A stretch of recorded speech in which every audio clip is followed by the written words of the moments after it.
안녕하십니까? ¿Cómo están ustedes? Hoy también compartiremos en Génesis capítulo 6 sobre el corazón del hombre antes del diluvio.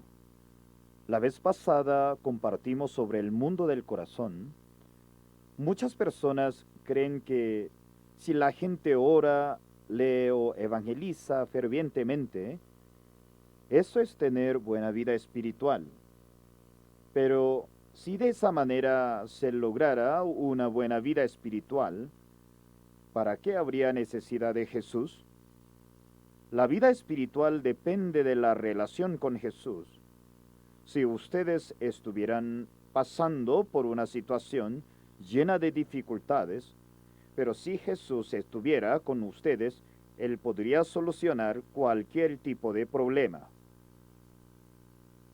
Aunque se confrontara con muchas dificultades y algunas situaciones delicadas, creo una cosa profundamente, que aunque el hombre estuviera en el hueco más profundo, o aunque estuviera atado fuertemente, no existiría ningún hueco del que Jesús no le pudiera sacar o desatar de esa atadura.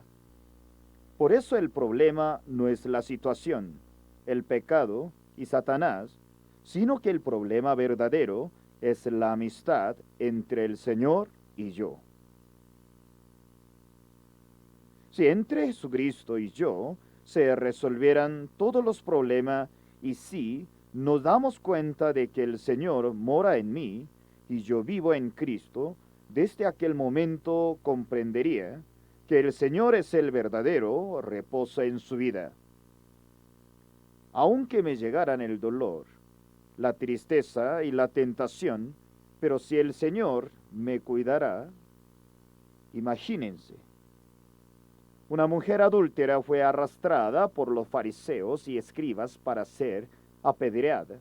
En el camino ella encontró al Señor Jesucristo. El Señor defendió a esta mujer. Alrededor de ella muchos alzaban piedra para lanzárselas porque ella había adulterado. Estaba a punto de morir. Se la llevarían a una valle. Allí sería golpeada en la cabeza, los hombros, el rostro y el pecho. Su cuerpo finalmente reposaría en una tumba. Si muriera solamente dejaría una tumba. Nadie podía ayudarle a ella desde la muerte, pero como Jesús estaba en ese lugar, Él les dijo a ellos: el que de vosotros esté sin pecado sea el primero en arrojar la piedra contra ella. De repente las piedras cayeron al suelo y luego Jesús le preguntó a ella y le dijo: mujer, ¿dónde están los que te acusaban? ¿Ninguno te condenó? Ella dijo: ninguno, Señor. En Romanos capítulo 8, el versículo 1 dice: ahora pues, ninguna condenación hay para los que están en Cristo Jesús. Cuando ella estaba sin Jesús era arrastrada por la potestad del pecado, adulteraba, cometía lujuria. Cuando ella estaba fuera de Jesús, el camino era hacia la muerte. Después de encontrar a Jesucristo, estando de pie al lado del Señor, Él la protegía de la maldad, de todas las maldiciones y de la perdición. No solamente una mujer adúltera. Hoy en día tenemos problemas pequeños o grandes. ¿Cuál es la razón por la que tengo que luchar, patalear y preocuparme por mí mismo? La razón es que Cristo no está en el corazón. Por eso mi tristeza, solo mi tristeza. Mis lágrimas son mis lágrimas. Pero si el Señor estuviera conmigo, ya no habría problemas en mi vida. En Apocalipsis capítulo 3, el versículo 20 dice: he aquí yo estoy a la puerta y llamo. Si alguno oye mi voz y abre la puerta, entraré a él y cenaré con él y él conmigo. Si abriera la puerta de su corazón y recibiera a Jesucristo, se haría uno con Cristo. Por eso Jesús come por mí, nosotros comemos por él. Yo imagino que el Señor se sentaría frente a frente para cenar conmigo. Señor, No quiero comer chile. Por favor, come tú. Sí, está bien, comeré. Tú come comida dulce. Señor, no me gusta esto tan amargo. Está bien, beberé eso tan amargo. Por eso Jesús bebió vinagre. Señor, tengo un problema, por favor. En vez de mí, pruébalo tú.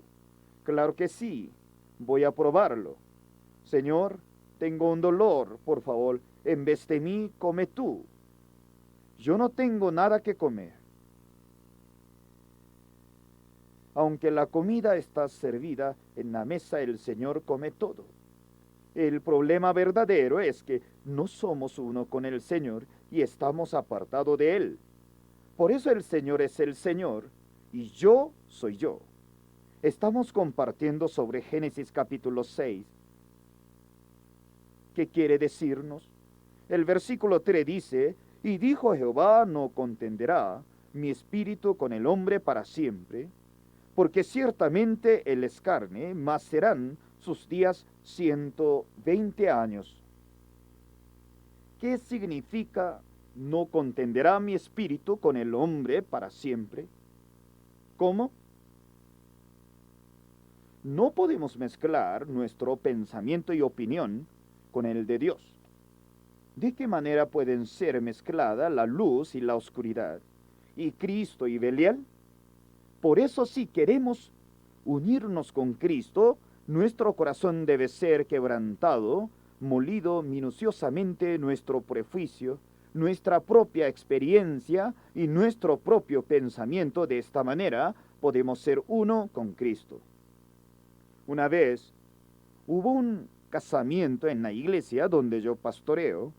Una pareja de novios estaban dispuestos a casarse. Por eso les pregunté, ¿ustedes quieren casarse? Sí, pastor. Por favor, hagamos una reunión con sus padres. Los novios eran creyentes, habían nacido de nuevo, pero los padres de ellos no eran creyentes. Vinieron a consultar sobre la boda, pero el problema era de parte del novio. En vez de sus padres, vino su hermano mayor. Gracias a Dios, todo salió muy bien. Se escogió la fecha, pero al final comenzaron a hablar sobre el sitio del casamiento. ¿Dónde sería mejor casarse en la ciudad? Aunque en la Biblia no se menciona nada, pero normalmente el casamiento se hace donde vive la novia, pero de ambos lados calcularon hacer la boda donde viven ellos, porque podrían recibir más invitados y el apoyo con la ofrenda de la boda. Pero no podíamos acordar bien la fecha y el lugar. Por eso le dije al hermano del novio, normalmente en este caso los novios se casan en el lugar donde vive la novia, y depende de la preparación de la novia para la fecha de la boda. ¿Cómo le parece a usted si la familia de la novia coloca la fecha y el lugar?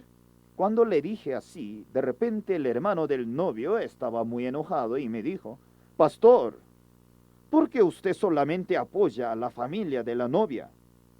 Al final, gracias a Dios, todo salió muy bien. A través de los años he pasado la misma situación en varias ocasiones y me he dado cuenta de una cosa, que el corazón de los padres de los novios y los hermanos o los tíos son diferentes. Los padres de los novios durante las preparaciones, aunque se sientan un poco incómodos y piensen, mi hija va a casarse con alguien de esa familia. Sin embargo, se tragan algunas palabras incómodas. Yo en ocasiones les pregunto, ¿ya está decidido de tal forma? ¿No hay problema? Los padres de la novia responderían, pastor, bueno, todo está bien, pastor. Los padres de la novia me dicen, pastor, mi hija encontró muy buen esposo. Los padres hablan de esa forma, pero los hermanos no hablan de igual manera. Cada vez que hay una boda, los hermanos de los novios están contentos al igual que sus padres. Ellos confrontan los problemas, recogen el dinero para su hermano, sacan vacaciones, todo funciona como la base de la vida, pero ellos no quieren despojar su orgullo y su corazón y llegan a sentirse incómodos. Por eso, si los hermanos están incómodos, expresan todo lo que sienten. Pero los padres no son iguales que sus hijos. Mientras el papá conversa con la familia del novio y conmigo, pienso que él debe estar resentido. Por eso yo le digo, ¿usted está resentido, es cierto? Él dice, no, de ninguna manera. No me siento resentido. Si tendremos esa fiesta, ¿por qué he de estar resentido? De esta manera quebranta su corazón. Me doy cuenta de que los hermanos no son iguales que sus padres, también que entre los tíos y los padres hay diferencias. Aparentemente los hermanos están contentos cuando participan de la boda de su hermano, pero si lo analizara fríamente, entre el corazón de los hermanos y los padres hay diferencia como las hay entre el cielo y la tierra.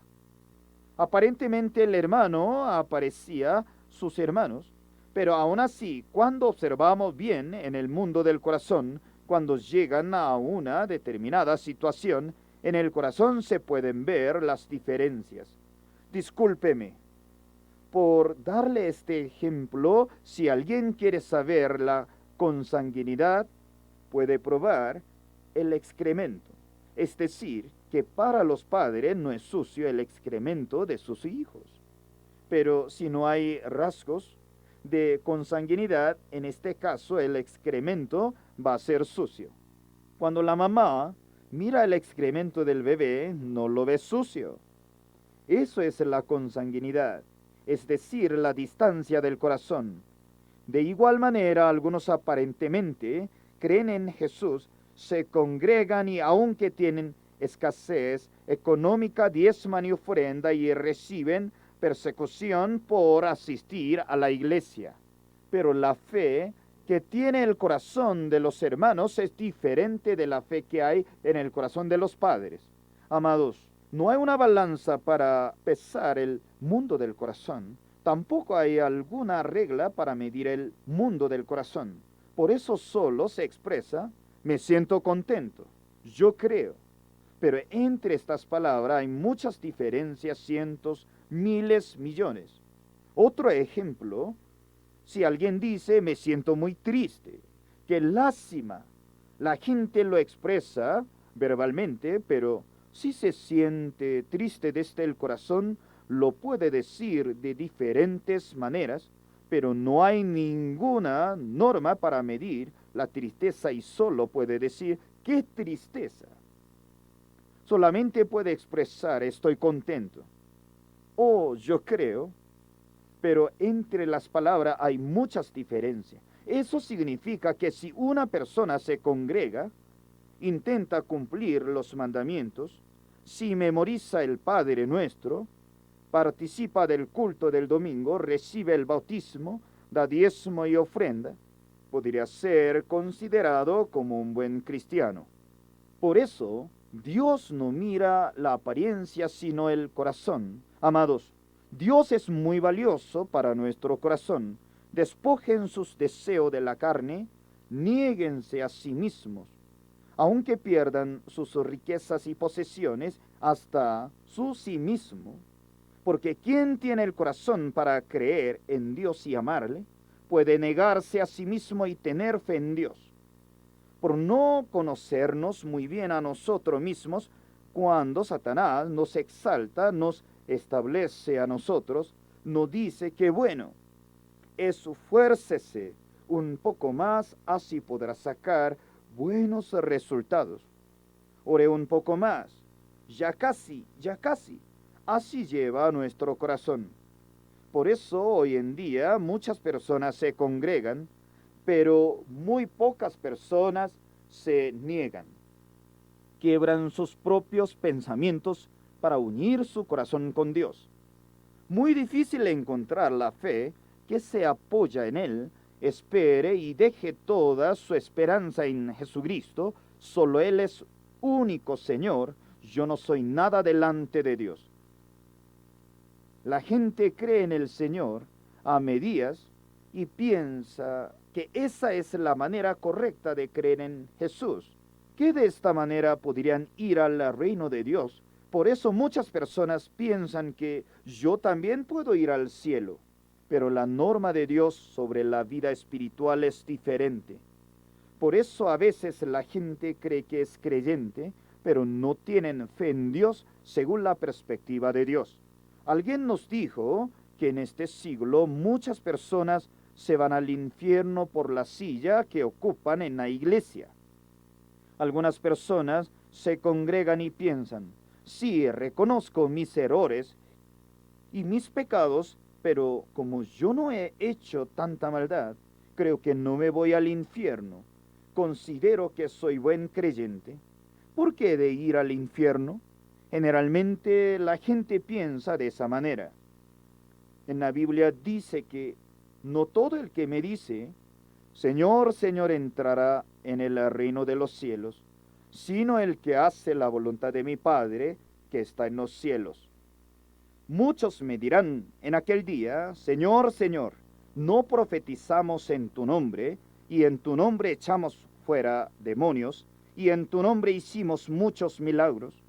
Y entonces les declararé, nunca os conocí, apartaos de mí, hacedores de maldad. Aunque leemos la Biblia, pensamos que esa no es nuestra historia y decimos, no soy yo, soy buen creyente, aunque tengo defectos. Eso no es la fe verdadera. La fe verdadera es cuando escudriñamos la palabra de Dios y nos damos cuenta de que Dios no puede aceptar nada del hombre. Hace poco tiempo compartimos en Génesis capítulo 4 sobre Caín y Abel. Dios no recibió la ofrenda de Caín porque entre la ofrenda Caín, la de Abel, había diferencias. Significa que Dios no podía recibir los frutos del hombre y de la tierra. Solamente Dios puede aceptar a Jesucristo si ustedes escucharan lo que dice la palabra del Señor. Muchos me dirán en aquel día, Señor, Señor, ¿no profetizamos en tu nombre, y en tu nombre echamos fuera demonios, y en tu nombre hicimos muchos milagros? El Señor les declarará, nunca os conocí, apartaos de mí, hacedores de maldad. ¿Por qué el Señor les dijo, ¿nos conocí? Porque ellos se presentaron por sus propios hechos. No deben presentarse por su propia obra, sino solamente por la obra de Jesucristo y apoyarse en el Señor. Por eso en Génesis capítulo 6, Dios no estaba contento al mezclar los hijos de Dios y las hijas del hombre. El Espíritu de Dios no podía ser mezclado con la carne. Jamás podrían mezclarse los productos del hombre y el corazón de Dios de ninguna manera. Cuando compartimos el estudio bíblico de Génesis, aprendimos que para poder ser uno con Dios debemos despojarnos a nosotros mismos y quebrantar nuestros pensamientos. Si ustedes tuvieran dificultades, pero si se despojaran, quebrantaran sus pensamientos y recibieran a Jesucristo en su corazón, desde aquel momento su vida se cambiaría definitivamente y serán nuevos hombres. En Génesis capítulo 6, el versículo 4 dice, había gigantes en la tierra en aquellos días, y también después que se llegaron los hijos de Dios a las hijas de los hombres, y les engendraron hijos. Estos fueron los valientes, que desde la antigüedad fueron varones de renombre. ¿Qué pasó? Cuando se casaron los hijos de Dios y las hijas del hombre, nacieron los gigantes del mundo. Amados, los hombres de Dios se casaron con ellas, pero Dios no estaba contento con la actitud de ellos. Por eso Dios planeaba juzgar al mundo por el agua. Ahora vamos a hablar un poco más sobre el juicio de Dios. En la Biblia se nos muestra el juicio de Dios. Eso es el juicio de Sodoma y Gomorra y el juicio de Noé. ¿Por qué se le ocurrieron a Dios estos juicios? La gente piensa que en esa época las personas eran muy perversas, lujuriosas y adulteraban, y que por eso Dios los juzgó de esa manera. Pero si meditamos un poco más, después de que Adán y Eva pecaron, ninguna época ha podido vivir sin pecados. En todo tiempo ha existido siempre la mentira, la corrupción, la lujuria, la perversidad. En este siglo de la misma manera hay lujuria, perversidad.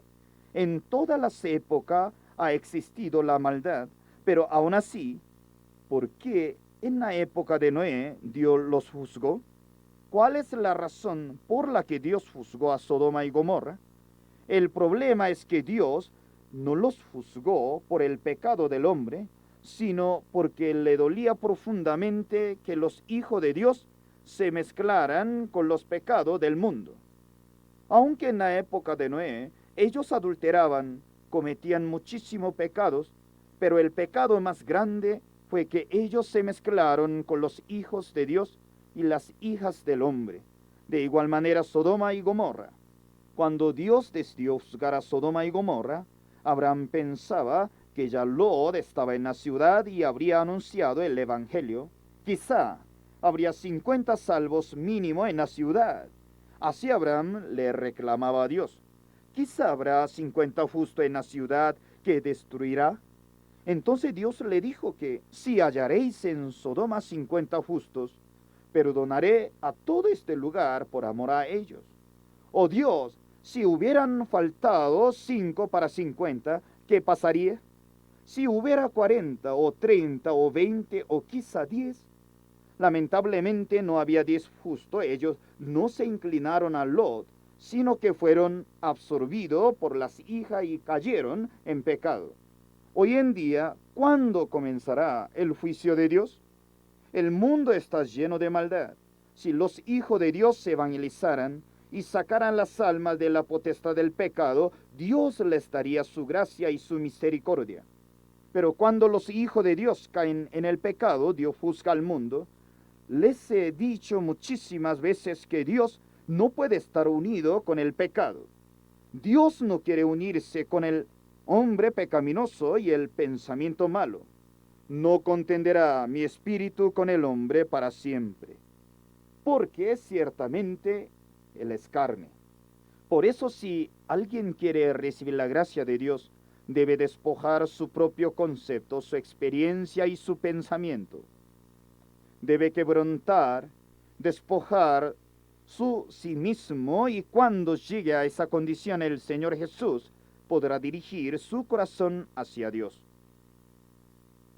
Algunas personas oran de esta manera: Dios, soy pecador, perdóneme mis pecados, entra a mi corazón. Mientras yo soy el rey en el reino de mi corazón, ¿de qué manera el Señor podría ser el rey de mi corazón? Si tomo decisiones según mi voluntad, como el dueño del reino de mi corazón, ¿cómo mi Señor puede ser el rey? Aún así la gente llama a Jesús como su Señor con sus labios y dice: soy el dueño de mi vida, vivo según los deseos de la carne y por mis pensamientos. Si alguien escuchara lo anterior, pensaría que son palabras del loco. Si no se quebraran sus pensamientos, no podría recibir a Jesucristo en su corazón. Pero si reconociera delante de Dios su origen para recibir el perdón del pecado y dice: Señor, soy nada, por mí mismo no puedo hacer nada, debo estar perdido delante de Dios. Si se presentara no con palabras, sino con el corazón, estoy seguro que llegará la gracia de salvación y la verdad de su corazón. Deje su religiosidad, ya no más.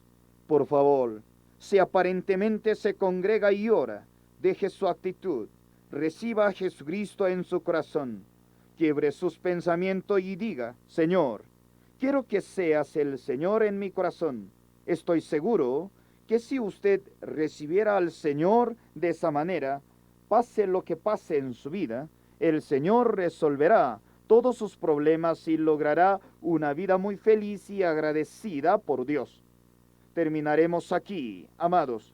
Hasta la próxima hora, que estén bien en la gracia de Dios. Muchas gracias, hasta luego.